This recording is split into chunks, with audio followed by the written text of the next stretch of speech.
I'm Jeremy White, and I think Taron Johnson might be about to be the most expensive first-timer ever. I'm Joe Marino, and Brandon Beane needs to be very careful with his 2027 draft capital. I'm the big O Jerry Ostroski. All these experts got me confused. How long does an arm really need to be to play football? This is the Locked On Network, and you're watching Bill Squad. Who's ready, Bills Mafia? It's the Bills Squad. Everything Buffalo Bills, every week. Breaking down the big hits and game-changing plays the way only the Locked On Podcast Network can. Nobody circles the wagons like the Buffalo Bills. So gear up and squad up. The Bill Squad show starts now. Welcome in, Bills Mafia, Bill Squad show for you. An hour late than our normal schedule. Hope you're able to join us here live on YouTube. We stream all episodes on YouTube. It happens, Life happens. We're all here, and we're all glad to be here talking Bills on this Thursday edition. Of course, we're twice weekly here. Jeremy White, Joe Marino, and the big O, Jerry Ostroski here. How do I have short arms? Do people walk around knowing whether or not their arms are long or short? You guys are football guys. You probably know what percentile arms you have. I don't know my arm length. Should I check it real quick? I'll tell you, if you care about arm length, you think about it all the time. All the time. Yeah? And when I look at people, not like at the grocery store, but I was at the gym earlier today and I was lifting and I'm seeing different people and what they're doing. And when I see, certain advantages and disadvantages that people have due to their length, I am definitely aware of it, but I definitely agree that I'm wired a little different. I look at people a little different. Every time I hear about arm length, I think of that Kristen Wiig skit on Saturday Night Live, and he has the little hands and arms. Yeah. And that's what I think about. We're criticizing Ruben Bain for having sub 32-inch arms, and I just think about him walking around with these little tiny arms. But obviously, there's some other things that go into being a good football player than just arm length. Yeah, we're just kind of still getting into the combine. It runs through the whole weekend. We're starting to get names of players the Bills have met with. Both the GM and the coach have spoken this week. So, and that's true of every team. The coaches are talking, the GMs are talking, prospects are talking. We're kind of getting to wide receivers and quarterbacks and offensive linemen who they're meeting with. 40 times are still coming for the fast 40 runners. So the combine's still going on. And on Monday, we'll probably wrap up everything we learned from the combine. So far, guys, maybe the biggest news that's come out for the Bills is the things that they haven't ruled out, which, by the way, that's like a phrase of the combine. No GM ever rules anything out. Tua might get traded. Tua might get cut. Baker Mayfield's extension. Kyler Murray is either. And all the way down to, will the Bills consider Taron Johnson at safety? Which, Taron Johnson, how much of a problem do they have here right now? He has a big cap number and a big contract. And if they cut him, they don't really save that much. If it was a $10 million savings, I think you'd do it. But they save about $2 million if they're to move on from him. So I feel like the safety conversation came up as a potential solution, right? All right, we don't have to cut him. We could put him somewhere else. How much do you give to this idea that they could basically reinvent him to be a fit in this defense in a different position? Go ahead, Jerry. I did a pod on this, man. I got plenty to say, but I want to give you first opportunity. Personally, I don't know how you take a guy that has trouble being physical right now at this point in his career and put him in a position that'll even be more physical as far as safety goes. I just think you either play him in nickel or you move him. There's going to come a point in time where he can come in and do what they need him to do, and if he can't, then you're going to have to figure out a way to eat the $9 million, whether it's a cut, whether it's a post-June 1st cut, whether it's a trade. I personally think what the scenario is, let's try him there. If we're pleasantly surprised, okay, we'll keep him around because we do need some depth and we do need another safety.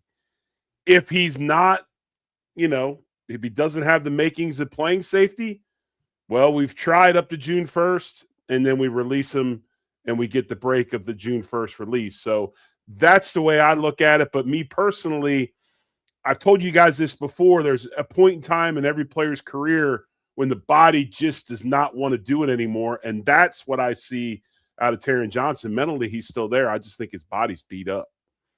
I think we see this pretty similarly, Jerry. And I'm concerned about Taron in the slot just as much as I would be transitioning him to safety. I don't feel super comfortable that it's going to work out with him going back and playing safety. He's never done it, right? He's never sometimes played safety for the Bills. He didn't, right? He was a slot corner that really served as a linebacker a lot of times as well. And so it's foreign to him. And throughout Taron's career, I never felt like he was a very comfortable player as routes elongated down the field. I just never felt like that was where he was comfortable. Plus, your angles are different at safety than they would be in the slot.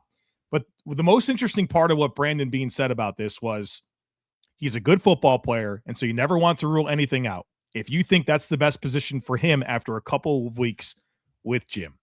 And that speaks to the assessment opportunity that they have during OTAs in kind of April, May, knowing that if they can get to June 1st and they realize he didn't have it in the slot, the safety thing's not going to work out, now we can get out of this deal. Now, you still have to eat some dead cap, but if you release him after June 1st, you get $8.7 million in 2026 operating funds just like that. There's your season stuff. There it is. That's everything you need to function in season. Now, you do have 2.7 million dead cap this year and 6.7 next year. Okay, fine. Like that's a consequence of it. It is what it is. The trade-off, I'll take the 8.7 right now. But I think that's what it comes down to. This is a few-month opportunity to tinker, see what Taron can do. If you like it, great. He can help you potentially at safety. You know, if you go back to Denver with what they did this past year, they were pretty loaded in the secondary, and they played Riley Moss and Pat Surtain as their outside corners. They played Jaleel McLaughlin as their slot, and then they drafted Jahdae Barron in the first round, right? It was their first-round pick. He really didn't play except for they would situationally use him like against tight ends. Maybe there's a similar role like that for Taron Johnson. So this sounds like, to me, we got to figure out something. We're not sure he's going to be the every down slot player that he's been. We got a commitment here. We can kind of get out of it after June 1st. Let's try some stuff, see what sticks. And if not, worst case scenario, we get $8.7 million in operating funds for 2026 if we release him after June 1. Because the problem with keeping him around, if he's not going to be a starter, is he better be a teams player. And I'm not so sure how much he can help us in teams. So that's where the June 1st release comes into play. Yeah, when I first heard this too, like a number in the chat is saying like this is not a thing, like Beane was just trying not to step in, and that might be true. Like again, it's like don't rule anything out season. My first thought was I don't believe you for a second. Like no way. He would be a pretty healthily paid safety first off. Like I was looking at cap hits, I was looking at average annual value. Like an $11 million safety is 14th or 15th for a guy that does not play that position. And I know cap hits can skew things, but his cap hit would be just above Kyle Hamilton for the position. And I'm just thinking like, come on, what are we doing here? That said, it does have me thinking about corner and safety overall. So far at the combine, we've seen a couple of corners say, yes, I've met with the Bills, a safety or two. Yes, I've met with the Bills. And, you know, guys, we've spent a lot of our time talking about how the Bills are going to be aiming for edge, linebacker, receiver, maybe defensive tackle, maybe guard. And corner is definitely there somewhere, especially with what happened with Dorian Strong and what's happened with, help me, the other guy that I'm thinking about, the safety, Jordan Hancock, right? Like they took a couple last year, but I don't know how much they're going to feel like their secondary depth is ready. I'd expect a couple defensive backs in this draft. Absolutely. Like 3rd, 4th, 5th, 6th round. I wouldn't expect in the first round though. Would you think it's that high of a need? No, I think you love what you have in Hairston and Benford as your corner tandem. It's one of my favorite parts about this defense moving forward. I love that pairing. I love the skill sets. I think it's going to be an exciting duo. But the reality is, well, has either one of them ever got through a season healthy? Well, I mean, when's the last time the Bills didn't have to tap into their third corner? It's a tradition like no other. And I know that maybe there's some dynamics of the previous coaching staff that plays into it, but ultimately the Bills have been stressed to get into their corner depth every single year. And right now they're not in good shape because you just don't know what's going to happen with Dorian Strong. It doesn't look very promising to be honest there. Right. And so you can need to find a corner that you're comfortable with being one snap away from being an every down player. And the Bills have to find that guy. I think the same way we're talking about, about Taron Johnson, you got to look at Trey White as well. How much, how comfortable is Jim Leonhard with Trey White to be a backup at the corner spot where maybe it doesn't put the stress on drafting one super high and or trying to go find one in free agency. You got to look at that as well, because I do think Trey White played well enough this year to warrant being around, or at least having a really good look to be around this season.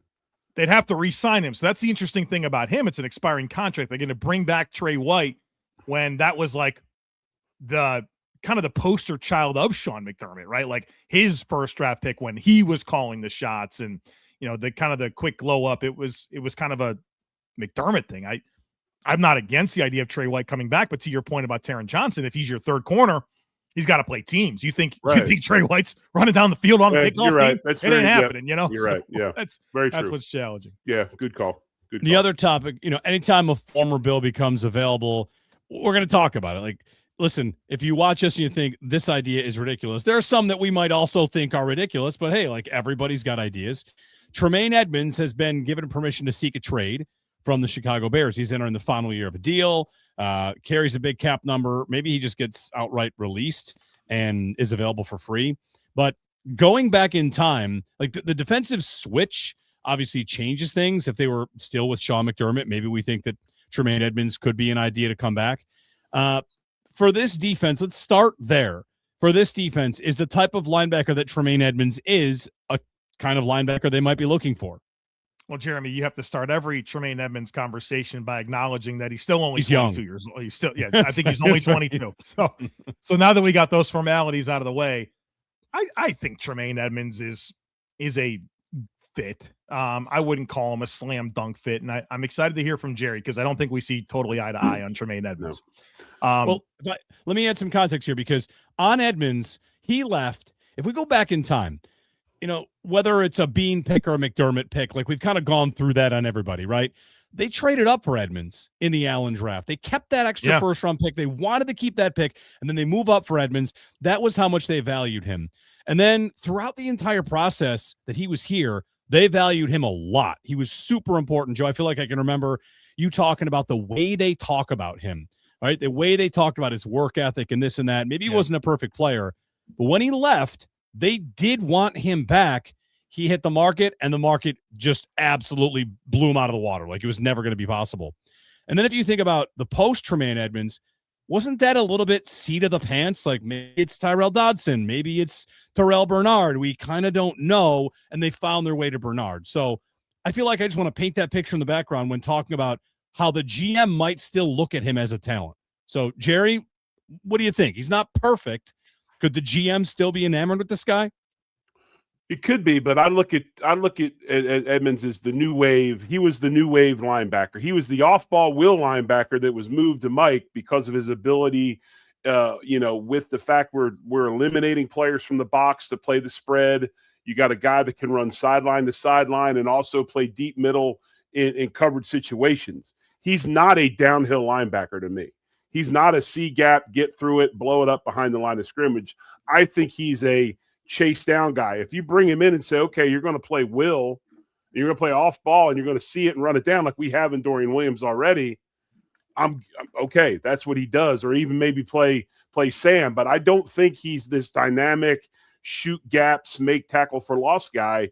I think he uses his length and his athleticism. He's really good at taking up space in the deep middle and passing situations, and he can run stuff down. But I don't think in a 3-4 hybrid, if we're talking about Joe Andreessen fitting or Dorian fitting, I don't see him being that guy. I see him as being big I see him being big Terrell Bernard, and Terrell Bernard actually has more downhill splash ability. If we see that Terrell Bernard from a few years ago, but that's how I see Edmonds, big Terrell Bernard. I think Tremaine's a little bit better of a run defender than maybe Jerry's giving him credit for. I think because he's 250 pounds and with like 35-inch arms, I think we expect him to be a little bit more of an assertive downhill player. And so I will agree that he doesn't quite meet his frame. But I don't think Terrell Bernard I'd way rather have Tremaine Edmonds firing downhill than Terrell. Tremaine Edmonds does turn 28 in May. So let's just acknowledge that. The challenge with this whole thing, whether you like Tremaine Edmonds or not, is that I think there's going to be a market for Tremaine Edmonds. I think there's a lot of contending teams that need a player like this. If you look at maybe the Rams or the Bucks, the Cowboys, I don't think the Raiders are a contending team, but they could use him. Tennessee Titans can use him. There's a lot of destinations that make sense. And Chicago would free up $15 million by trading or releasing Tremaine Edmonds. And so the benefit in trading for Tremaine Edmonds is you get him, right? If he hits the market, then it's up to him. I just don't feel like the Bills are the right team to pay him in terms of just the amount of money it would take to get Tremaine Edmonds. I don't think he's going to get the $18 million per season he got when he first hit the market, but I think he's probably $12, $13, $14 million right now on the market. And I just feel like that's more than the Bills need to be committing contract-wise to the middle linebacker position. And so that's kind of my biggest hang up on the idea. It's not necessarily I don't like the skill set or I don't like Tremaine or anything like that. I think it's just too much for what I think the Bills should invest at that position. His cap hit this year is 17 and change.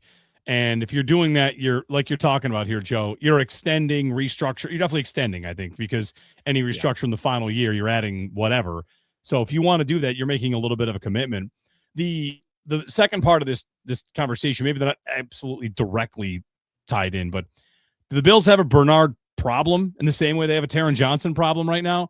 Like if Brandon Beane could find someone to take Bernard, think you'd pull the trigger on that immediately because he's not a fit in this defense? You got to pay him to take Terrell Bernard. So that's the challenge with this is you would have to give Terrell Bernard and something good for someone to take him off your hands. That's kind of the challenge there. I think you got to find a way to salvage Terrell Bernard, and hopefully it's just a matter of like get healthy, dude. Step one, and then we can figure it out from there. Because he did play in a 3-4 defense at Baylor, and he was a very good gap shooter. And I think there are elements of what Jim Leonhard's going to want to do. I think about what Justin Sternad brought to the Denver Broncos as kind of a third linebacker over the last few years in Denver. I think that Terrell Bernard has the ability to be very similar, but if he's not healthy and he's not right, he's too limited otherwise to matter, right? Like as we saw this past year. So he's got to get healthy, and then it's about trying to salvage him. But I do have a great concern about him living up to the contract that he signed. And oh, by the way, it's year one of that deal starting this year. I think the downfall of Terrell Bernard was when Milano got hurt and others were hurt, and he was out there by himself trying to do too much. And then he started dragging legs around and things like that, trying to play injured and everything else. I think, and at least I hope anyway, he's got a chance to get back to his old form in this new defense as far as getting downhill and making those TFL splash plays. But, you can't ask him, I think, to do too much. I mean, I understand the contract and all that, but I'm kind of guardedly excited. I'm guarded that I'm excited, though, with him that I think he can get that old form back, because I think in McDermott's defense, he was asked to do like a million things, and he just looked lost all the time. I think if he's seeing and going, he's, making the D-line right and going and getting downhill, I think he's fine. What you just said right there, I think, speaks to all of my excitement about where this defense is going. I think Sean McDermott asked too much of his defensive players. I really do. And they didn't play fast. And that's why they were so picky about having their guys right, time on task, reps, players that they're familiar with, because I think it is hard to play in that defense. And when somebody kind of gets it or is close to getting it versus, we got to onboard somebody and get them up to speed, it's very difficult for them. And so I think this defense does simplify things. And I think it will ask guys to do less. And hopefully that unlocks more playmaking. And, some of the guys that maybe haven't quite been consistent or met expectations can maybe take a step here under Jim Leonhard as things are simplified.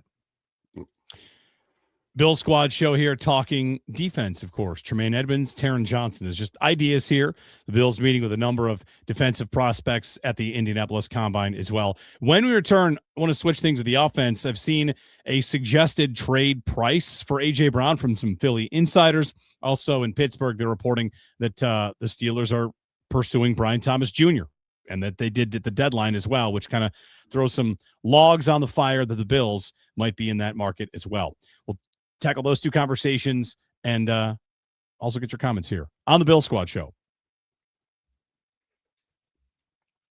This episode of Bill Squad brought to you by FanDuel. FanDuel, if you ever wanted to experience the NBA Finals live and in person, FanDuel's giving you the chance to turn that dream into reality with their NBA sweepstakes. Here's how it works. Use your profit boost on any NBA future. You'll automatically be entered for a shot to win an NBA Finals trip for two. That's right. Flights, tickets, the whole experience. If you're already looking at the board and thinking about which team can make a deep run, it's the perfect time to lock it in. Futures this time of year, tons of fun. Whether it's picking a team to win the championship or grab a conference title, it adds the extra layer of excitement to every game down the stretch. That's right. With FanDuel, you can add excitement and you can, of course, cash that pick, but also get sent to the finals. Visit FanDuel.com to get started. Use your profit boost on an NBA future and get entered for your chance to win a trip to the NBA Finals. Play your game with FanDuel, the official sports betting partner of the NBA. Back here on the Bills Squad show, Jeremy White, Joe Marino, and the big O, Jerry Ostroski. All right, guys, so some trade ideas. Combine time is trade time. In fact, we saw a trade today with the Jets trading Tremaine Johnson to the Titans for T'Vondre Sweat, who goes to the Jets. And I've seen immediate fallout of this is that Tremaine Johnson was with the Jets when Robert Saleh was there. So those two reunite, and that this kind of paves the way for the Jets to take a pass rusher number 2 overall, which I feel like they were already going to do that, right? Wasn't consensus number 2 an edge rusher? So instead of having Tremaine Johnson there as well, they get a defensive tackle from Tennessee. The one little Bills element to this that I wondered, it made me wonder if the Bills had called on Tremaine Johnson at the deadline, because, you know, we know they were hunting with some divisional opponents, and we know Jalen Waddle, and there seemed to be a suggestion that maybe another division opponent as well, and Quinnen Williams did get traded. I wonder about defensive end if they were trying to get Jermaine Johnson. So anyway, would that have been a good idea? I like Jermaine Johnson. I think he'd be a good addition to the football team. I wonder if the call was about Garrett Wilson and they said kick rocks, right? But, Right. I think the Bills angle for me on this deal is, if there's anything I kind of like about the Jets roster, it's their interior defensive line. They have Jawan Briggs, who's a good-looking young player that really came out of nowhere. They traded for him like a couple of days before the season. I thought he was a stud. And they have Harrison Phillips, and they have T'Vondre Sweat now. Does this mean that Harrison Phillips is a candidate to be released, and there's another nose tackle that hits the market that would be a really good fit for the defense, and one that I think would be, you talk about Bills reunions, I think Harrison Phillips would be a really good one. So that's my thoughts on that. I had somebody ask me if, the Bills should have been in on trading for T'Vondre Sweat.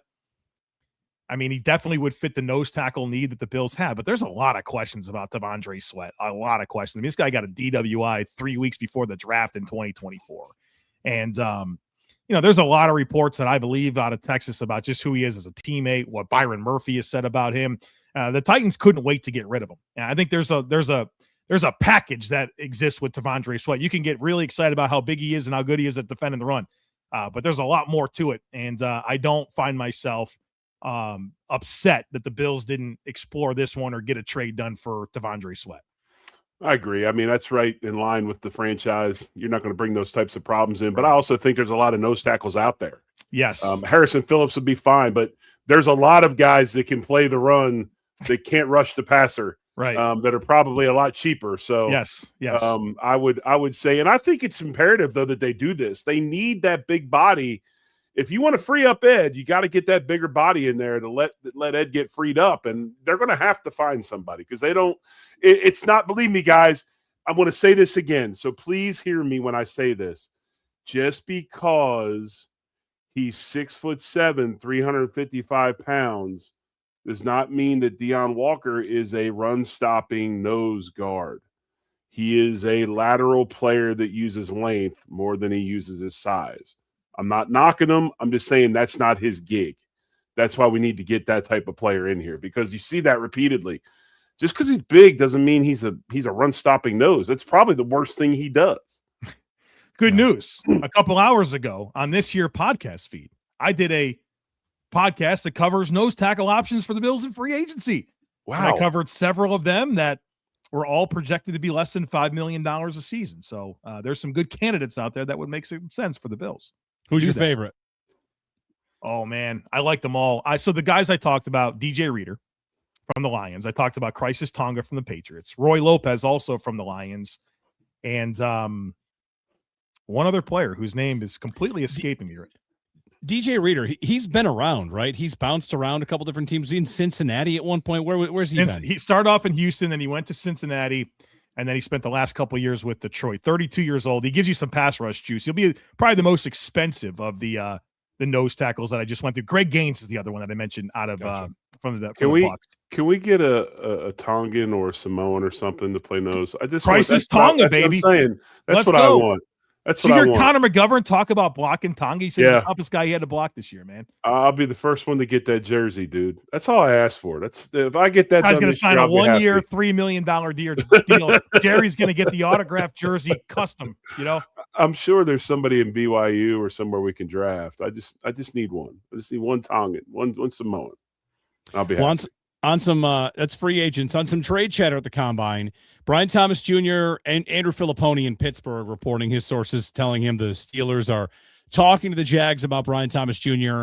and that they did at the deadline as well. You know, we thought the Bills might have been after Brian Thomas Jr. as well at the deadline. I don't know what the price would be on that. It might be the exact same price as A.J. Brown, where in Philly, I saw a pair of insiders suggesting that it would be a second-round pick. Now, a second-round pick goes from 33 all the way to what, like 64? And one of the things about the draft, you just kind of put this X pick on it. Like, that's a pretty big swath.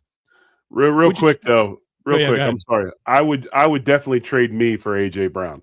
I would damn sure. Oh, because you're number 60? I would damn sure make that deal. But go ahead. What do you think, Joe? Would we, Bill Squad, you, me, and A.J. Brown, just talking Bills every week? I don't know, man. That'd be tough to get rid of that, you know? I like what we do. I'm sorry to interrupt. That's all right. 60th pick for A.J. Brown. Yay or nay? It's a yay for me. I think that he immediately provides what the Bills are missing in an X receiver. You're taking on $7 million in 2026 cap. And, you know, he's got 3 years left on his deal. You probably have to deal with him for 2. I think he'll be on good behavior. I'm down with it. I think if you want premium talent, this is a pretty unique way to do it. And I do believe that a second-round pick is probably enough to get it done. I think this is the exact same scenario as Stephon Diggs when he was traded out of Buffalo. Literally the same thing. Yeah. A.J. Brown's entering year 1 of a 3-year, $96 million deal. Stephon Diggs was entering year 1 of a 4-year, $90-something million deal. The Bills took on $30 million in dead cap. The Eagles are going to take on $43 million in dead cap, and it got done for a 2. And I think it's the exact same thing. And maybe if you're the Bills and you have to give them a lower 2, remember the Bills got a 2 the next year, right? And they didn't even know how high that second round pick was going to be from Houston. So maybe is it Keon and your 2027 too? If they would take 60, I'd do it right now, but they might say, yeah, well, we'll take your 2027 too instead. So I'm curious to see how it all comes together, but I think it's exactly the same parallel as what the Bills had to do with Stephon Diggs. If there are parallels, Jerry, I guess a big question I would have is, are the Bills gun shy about a potential, finger quotes here, headache? And my new favorite point to make is that the last 2 years, wide receiver has been a headache without any single guy being a headache. So, you know, pick your headache. I really wonder if they would be gun shy because of what happened with Diggs. We got somebody in the comments saying, like, the Diggs trade is an L. Meanwhile, I think it's like the second best move Beane ever made because it took them to another level. So are they scared off of a receiver that is good, but finger quotes, is he worth the trouble? Who's the person having the potential headache, right? We've talked about this a little bit before. I think Sean McDermott's one of those guys who wants no issues. Joe Brady, I mean, he's faded up, lined up, chained up. He's out there, man. I mean, way he's rolling right now, he's carefree and easy, right? So bring him on, whatever. So I would think Joe Brady wouldn't have any problems. I'm with Joe. The first thing a guy that's kind of been labeled a malcontent does when he shows up in a new place is be on best behavior. So he'll be on best behavior for the next couple of years before he starts breaking books out on the sidelines. But I would go with this. I mean, a second-round pick for A.J. Brown, come on, that's a no-brainer. I think the guy that really needs to callous up a little bit is the guy taking snaps. If somebody out there that's a wide receiver is running his mouth, he needs to show up and be like, look, you're going to either do this or that's it. I mean, this is a different situation than what he's got in Philly. The guy taking snaps in Buffalo can continuously get him the ball. The guy that's throwing punts in Philadelphia, that's a different story. He said he threw punts. Boys, Jalen Hurts the most frustrating quarterback to watch in the league. Sometimes he looks like he might be the MVP of the NFL. Sometimes he looks like he can't even he looks horrible. My best friend and I, we have a relationship, like we don't even talk about it anymore. It's gotten so contentious between me and him. Like he's a big Hurts guy and I'm not. Like we don't even talk about it. We just glaze over it. they fire their offensive coordinator every year in Philly. Yeah. Like every year their offense is frustrating. And I don't know, guys. Like I feel like the common denominator would be if Hurts looks good for 3 or 4 weeks, I think they might have three or 4 weeks of really good game plans. And then the defensive coordinator throws something new in there and they got to figure it out. Like if you keep having those problems and you're streaky, I think it's the quarterback that is the problem. He's got a Super Bowl win. So like, flip a coin. Is it a good plan this week or not? Because I don't feel like he's going to be the quarterback that elevates past it. Again, we are like at the top of the food chain here talking Josh Allen. So I just feel like you're kind of living and dying with whether or not the scheme is good because he doesn't supersede scheme enough. Is that fair? You say he's good, but he's not the one that's going to do that. The point I want to make real quick is the guys that are grumpy like Brown, they're usually really good. And they're grumpy for a reason. As long as they're getting fed, it'll be all right. But I think that's a different story.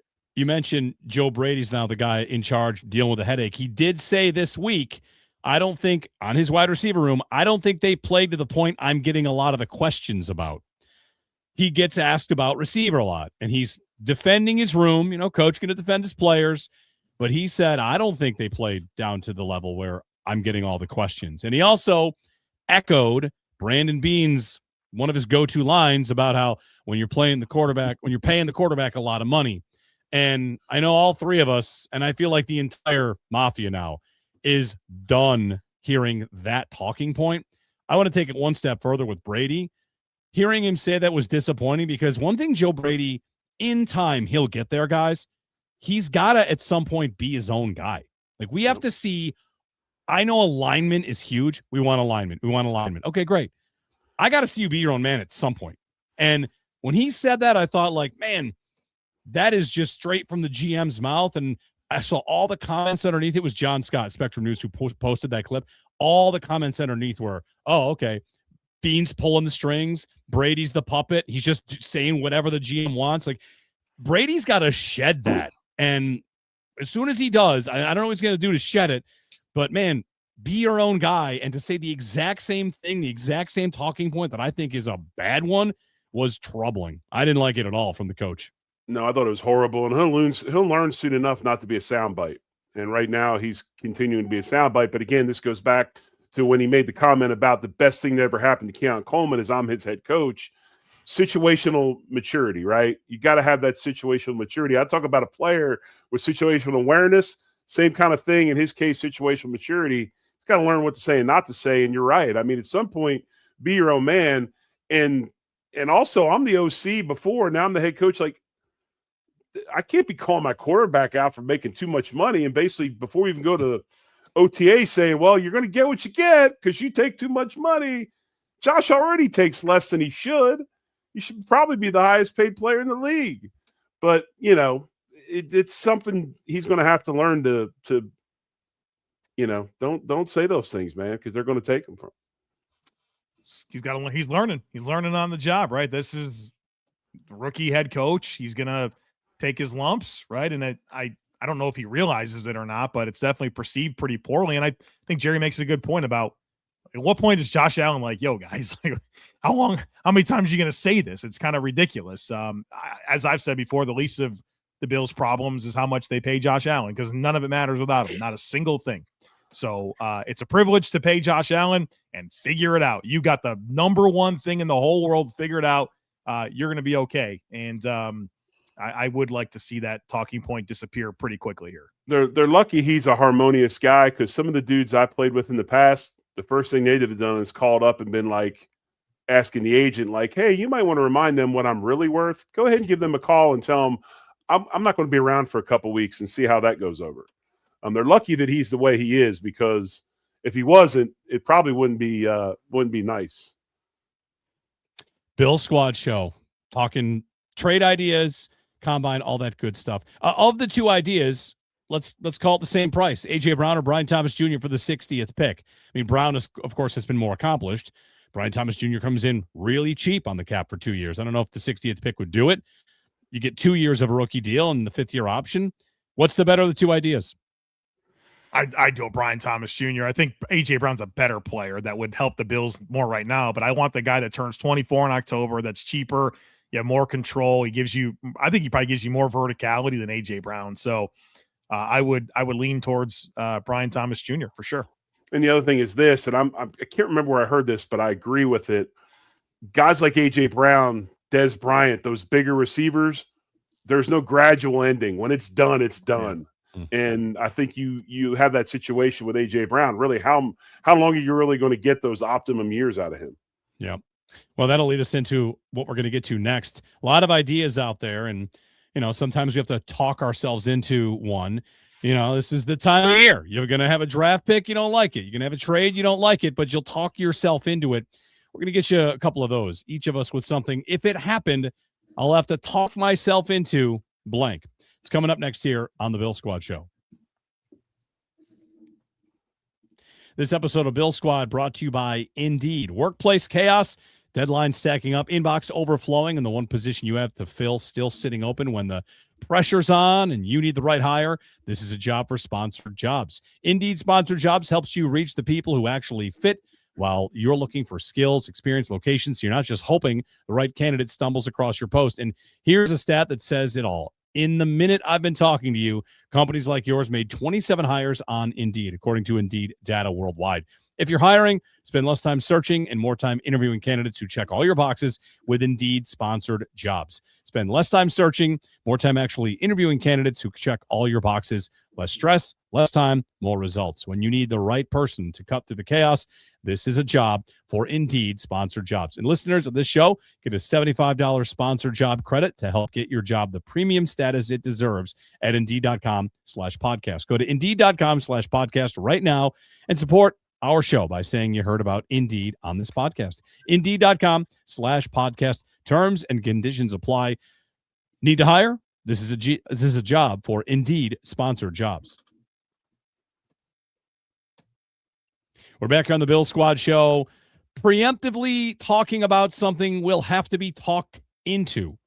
Right now, as the offseason's just about to get started, a little over a week away from legal tampering, trade season's upon us. There was a trade today between the Titans and the Jets.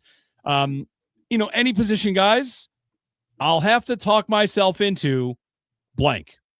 Who wants to lead us off? Jerry, let's have you go. I don't have anything with that. You don't have anything? No, not right now. Maybe by the end of the segment he will. I'll go. Yeah, maybe by the end of the segment I will. I thought you had one about like a rookie next to Dion or something. What was it? Did you have something? We already talked about that. All right, Joe. All right, here's my. I'll have to talk myself into, and I got to be careful here because I tend to get these things. Whenever I put this kind of stuff out there, the sound bites live, and people want to remind me. I've been well reminded of my stance on Deion Walker before the 2025 draft. You're gonna have to talk me. I gotta build this up a little bit. The Kansas City Chiefs are picking 9th in this year's draft. Cincinnati Bengals are picking 10th. The Baltimore Ravens are picking 14th.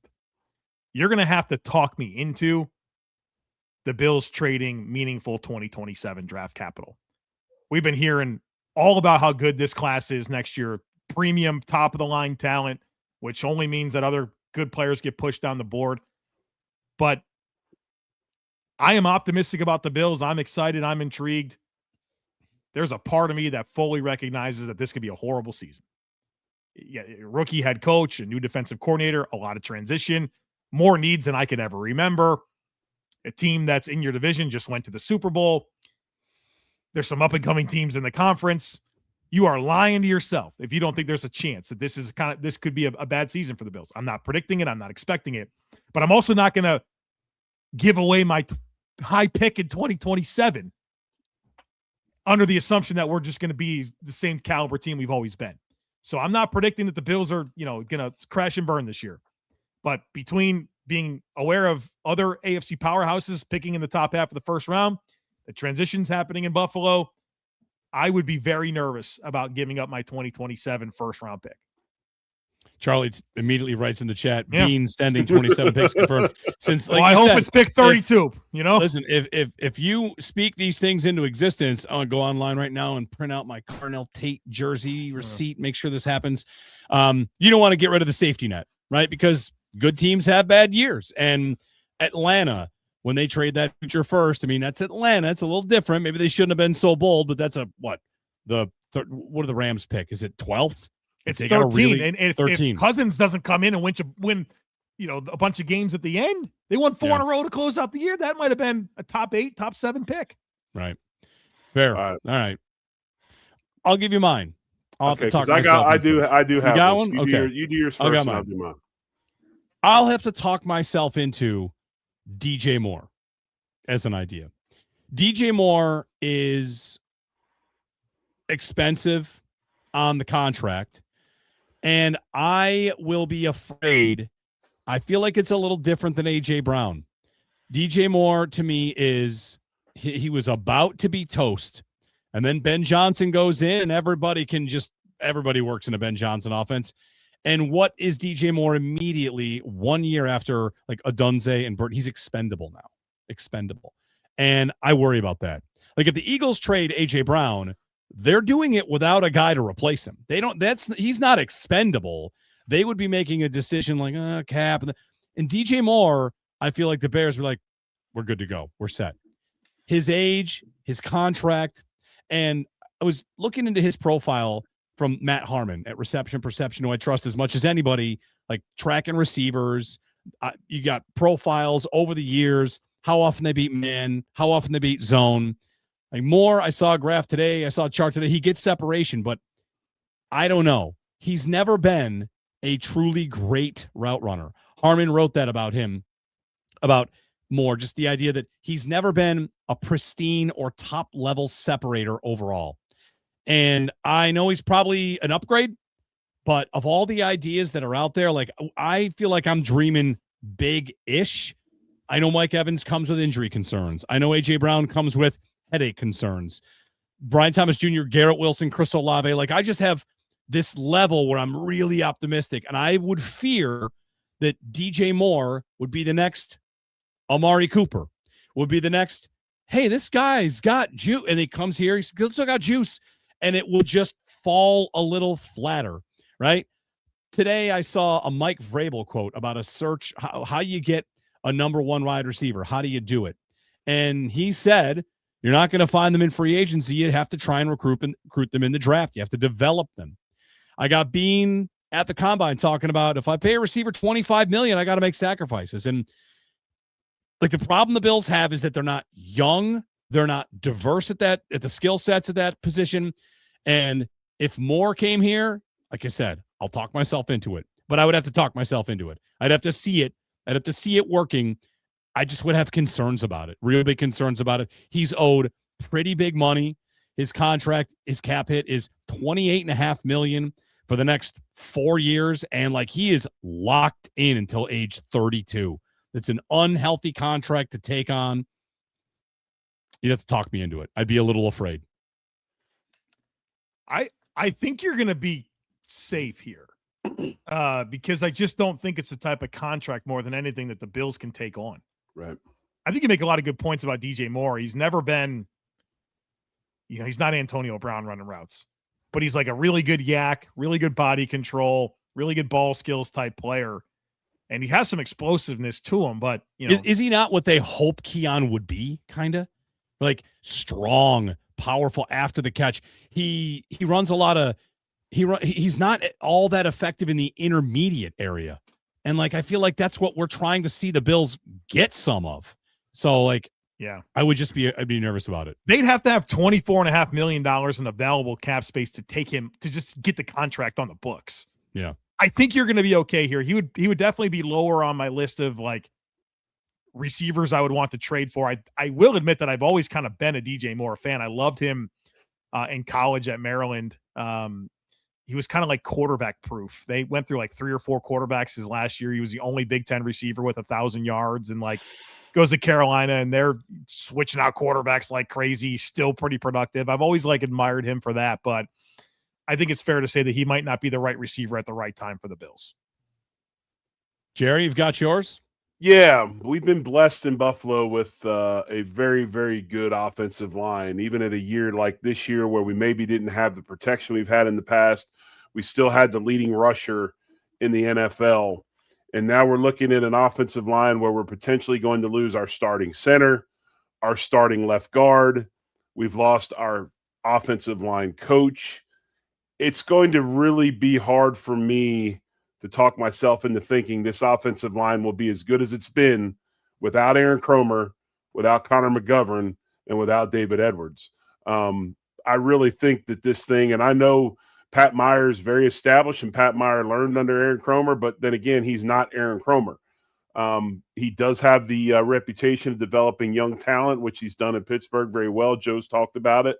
But, when I look at this offensive line and I look at this team, if you want to be successful, and it's shown, we've had one half of the equation right for the last so many years. The O-line's been amazing. The D-line's been not very good. And to win championships, you got to be right in both offensive and defensive line. And I hope they find some way to bring back Connor McGovern and then go from there as far as left guard goes. I would love to draft one relatively high to play at left guard. And if he battles it out with Anderson for a little bit and it's a one-year thing, that's fine. But you're going to have to really talk me into thinking this O-line is going to be what it was without Kromer and those two up front.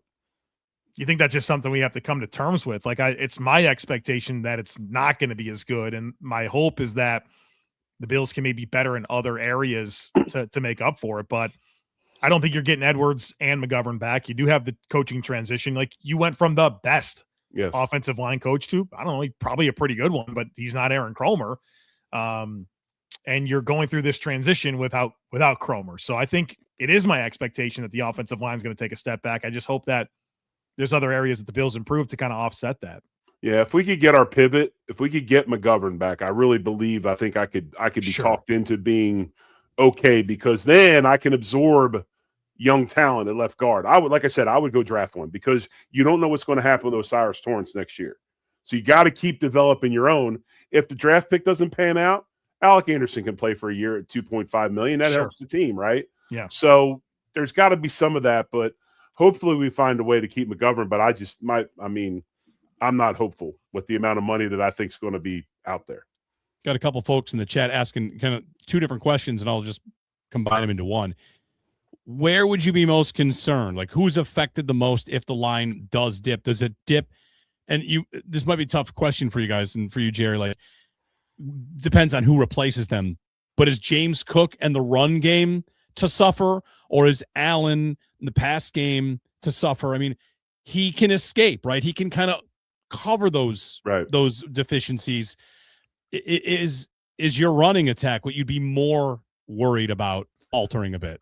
Yeah, I'd be worried about the running game. And the other thing about the running game that worries me is the way Kromer, as run game coordinator, was able to change things up week after week and add wrinkles and run the same play with different blocking schemes and really I think the best thing, or the reason that James Cook won the rushing title last year, other than the blocking, was just how in sync he was with what Kromer was trying to do.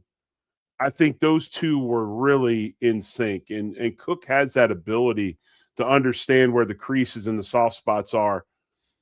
We'll see how we'll see how him and Pat Meyer can talk and how they are and figuring things out. But I think running game's probably the area that concerns me the most.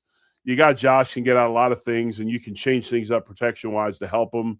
We'll see if Brady does any of that or not, especially with maybe a little bit of veteran influence at the OC position coming in. I'm hoping that he can hit him in the head a little bit sometimes when he wants to just, let the pigeons loose and, we're going to handle it by letting 17 run around. But yeah, the running game probably stresses me the most, and not just the blocking. It's the schemes that Kromer's come up with. Hopefully Rob Boris has been paying close attention. I know that he was pretty involved in, scheming the run alongside Kromer. Now he's the run game coordinator. I think it's good that him and Austin Gunn stick around, Kelly Skipper as well. So that's a silver lining, but you did lose some big pieces, and, we haven't even fully learned everything that the Bills lost on the offensive line. So it's a big task. Because you just can't assume, right? You can't assume that Van Pran, Granger, and Anderson, plug them in, they're going to be great. You can't assume that. I think I can assume that they won't be as good as McGovern and Edwards. I'd Right. be stunned. That'd be very unlikely. Yeah. One guy's going to go make almost 20 million a year. The other one just signed for 2.5. There's a reason why that happened, right? Right. Okay. Right. There's a reason why it happened. So, you can be optimistic, and look at it half full, but there's a lot there to be concerned about. Bill Squad Show. When we return, we've got the Ruben Beane arm measurement. We promised you arm measurement conversations. I've got some stats on Bane's arm measurement for you, and some around the NFL stuff, some players allowed to seek trades. We'll get some of your comments in as well. So we'll wrap things up. Combine rumblings, arm measurement chatter, all coming up here on the Bill Squad Show. This episode of Bill Squad brought to you by Home Chef. As the new year gets going, a lot of people are trying to simplify their routines, and dinner's a big one. Between busy workdays, cold winter nights, and packed schedules, having an easy, reliable dinner plan makes a huge difference. It's where Home Chef comes in. Home Chef takes the stress out of cooking by delivering fresh, pre-portioned ingredients right to your door with easy-to-follow recipes that actually taste great. They're rated #1 by users of other meal kits for quality, convenience, value, taste, and recipe ease, and it's easy to see why. Over 30 weekly options, family-sized meals, different dietary choices, saves time, saves money. Home Chef customers save an average of $86 a month on groceries. For a limited time, Home Chef's offering listeners 50% off your first box, free shipping, and free dessert for life. Go to homechef.com/locked on. That's homechef.com/locked on for 50% off your first box, free shipping, and free dessert for life. Must be an active subscriber to receive free dessert. All right, we're back here on the Bill Squad Show. You guys ready for some arm measurement stuff on Ruben Beane? Projected to go top 10, probably. I did see one mock where maybe Mel Kiper had him falling to 12 to 15 and making his way to the Rams, which, that'd be a thing. All right, of course. So Ruben Beane, his arm length, this is going to be good because you guys know the numbers on the number, right? 30 7/8. This is what I'll say. Micah Parsons is feeding families. This is, to me, Micah Parsons syndrome, where you have, like what Jerry said in our group text, you have oversized linebackers that are rushing the passer now. And Micah Parsons opened the door. Micah Parsons has 31.5-inch arms, which are short arms, but he's one of the best pass rushers in the entire NFL. And this is a new profile that didn't used to exist, that does now. And because of the way that defenses have evolved, there are places for these types of players to make an impact. And so I think that this is a big consequence of Micah Parsons' glow up. And now you have players that are wanting to become that. And you have a huge infusion. There's a couple guys that are supposed to be high picks that are sub. Cassius Howell, Texas A&M, Howell. Also really short arms. Was it David Bailey as well? To give you context here, Warren Sharp has these numbers. So Ruben Beane will have the shortest arms for any first-round pick at edge in the last 20 years. Yeah. And no player with arms less than 31 has double-digit sacks in any season in the last 20 years. But this is something I like to point out about the tight ends. Like, everyone's gaga over tight ends are catching so many more passes. And to me, it's, well, the position changed quite a bit. The profile changed quite a bit. That's why those numbers are quite obvious. And what you're making the case here that basically, well, the position's changed. Of course, nobody with these arms has had 20 sacks. How many opportunities have there been? It's probably zero. To be honest, right? You got to also look at this. I think as far as arm length goes, there's something that trumps it when you got pass rushers, especially these guys that are smaller, outside linebacker types, or in Bane's case, I think he's just more of like a tweener. You got bend and leverage. If you can't bend the way some of these guys bend, then it becomes an issue because you got to be more of a power to speed guy, and with no arm length, it's hard to do that. These guys are getting down to levels that are crazy as far as their bend and the ghost rushes and things like that. With tackles getting taller and taller, you got natural built-in leverage the way these guys play. So half the time, arm length doesn't matter because the tackle can't even get their hands on them anyway. But I think the fact that we keep going back to this, it's like, did anybody watch Ruben Beane in the college football playoff? Yeah, I did. That's why That's why people that just hang their hat on the combine or just game tape, they don't. These are used to validate one another. Okay, his arms are short. Let's go look at the tape. Oh, damn, he's killing people. All right, it's not an issue. He's a guy, I saw a comp for Ruben Bain, kind of like a joking comp, that he's Mike Tyson. He's a violent player. You check the measurables all you want. Watch him play, and you're like, holy cow, that guy is furious when he plays. And you kind of just love watching him. I hope to God he slides to 26. Please, slide to 26. Jerry, would you agree that the arm length component is a much bigger deal for run defense than pass rush? Yes. Because, I mean, these leaner pass rushers, they're not running through people. They're not going speed to power and trying to bull guys. And actually, as a pass rusher, if you know how to weaponize those levers, you can get some good mechanical advantage. And this is real dangerous for me to start talking about stuff like that. But there's something to be said for if you can position them, get into your hump moves. You have that opportunity to generate a lot of force. It's just you're not gonna be bowling guys, but you're not bowling guys at 245 anyways. Right. And the thing is, a guy like Bain gets them to sleep and then bulls them because they're expecting the speed or whatever. You're 100% on the run blocking thing. You create separation. It's what we talked about with Cedric Van Pran Granger in the game he played, where there were some plays he was being controlled by the D lineman as the other way around because of the arm length. But I mean, this is a case where if you're going to harp this is new football. Okay, football does evolve. This is new football, and like I look at the defensive end chart from the NFL, and yes, the worst arm length would be 32.1, right? Well, you know what the height is as far as optimum height. It's 6'6", right? Almost 6'7". Most of these guys are what nowadays? 6'2", 6'3". A lot of these smaller guys, these tweener linebacker type dudes. I mean, even the height differentials are different. So I don't. If the tape shows something different, I'm not worried about it. I mean, Jerry, if you're 6'5", 270 and you're a power rusher with 30.5-inch arms, we got a problem. Yes, we do. But we do. That's not what anybody's asking these types of guys to be. No. Got to open your mind a little bit. Do you think that Nick Benito at Denver has super long arms? Let's look it up. I'm going to right now. I know he doesn't because I'm pretty 32 sure and a half. Yeah, 32 and a half. A couple of these guys are being talked about as Benitos. Like he went late second. He went the pick before James Cook, pick after James Cook. One of those two. Yep. He's right next to James Cook. Nick Benito was. Athleticism is beating athletes are beating lesser athletes, and that's what this position is now with these guys that are playing it. It's an out athleting somebody else. It's just a different way of doing things. Will Campbell knew what he was doing. Yeah. Checkers, not chess, right? He said these edge rushers are all getting shorter arms. I'm going to be okay out here at tackle, man. Right. And last time I checked, we had a lot of long arm defensive ends in Buffalo that sure did. How many sacks did they get? Right. All right. Around the league stuff quickly. The Colts and quarterback Anthony Richardson have mutually agreed to explore a trade. Is there any? Go ahead. Future Dolphins quarterback Anthony Richardson?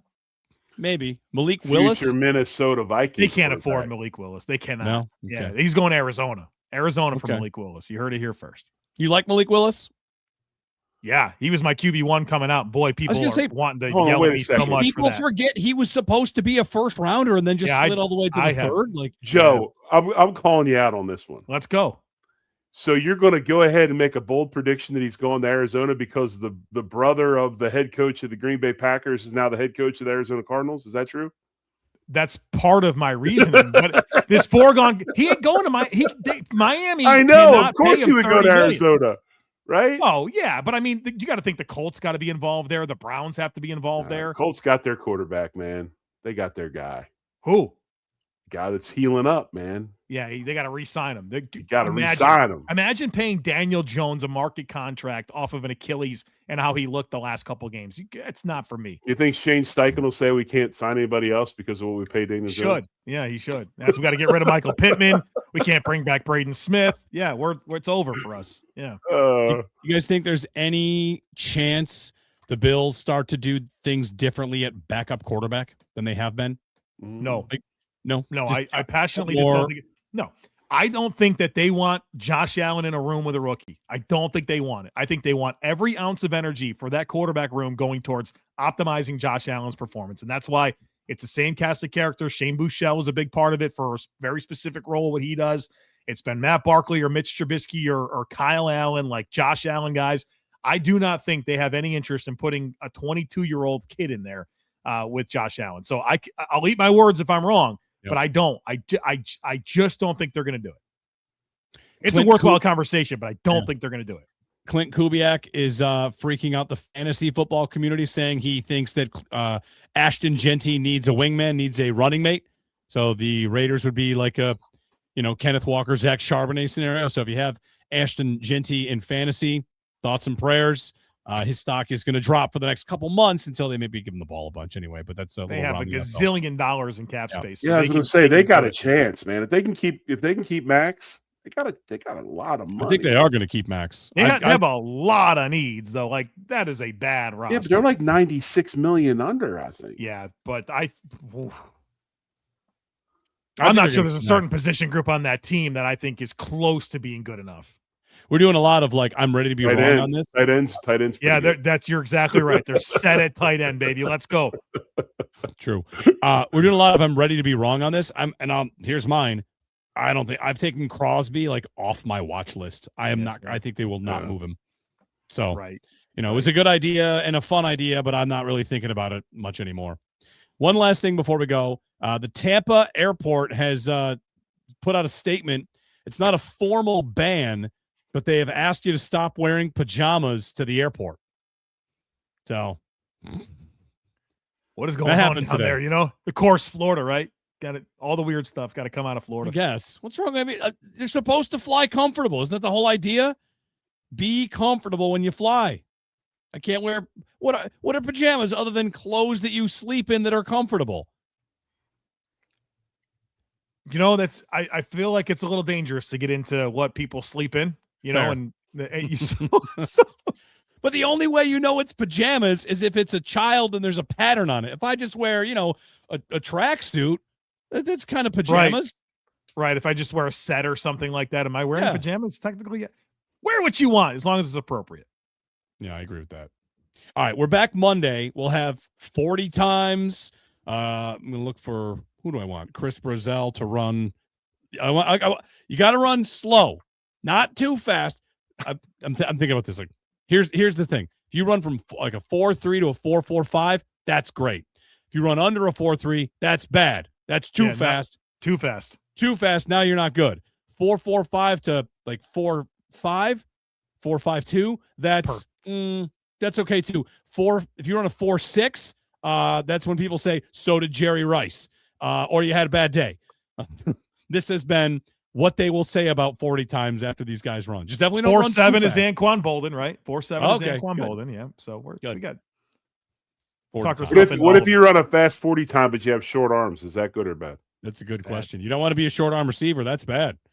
Khalil Shakir's got real short arms, like some of the shortest arms in the entire NFL. That's why he only runs 3 yards past the line of scrimmage. Yo, Wan'Dale Robinson has some crazy short arms. Yeah, but it would lock down the fact that you'd never hear anybody say he's got a wide catch radius, so we could draft him. Wan'Dale Robinson, 27 and 5/8 on the arm length. He's about to get a contract that pays him north of $20 million a season. So, all right. What do I need Carnell Tate to run? A 5.3. Just he forgot. He forgot. What do you put it at?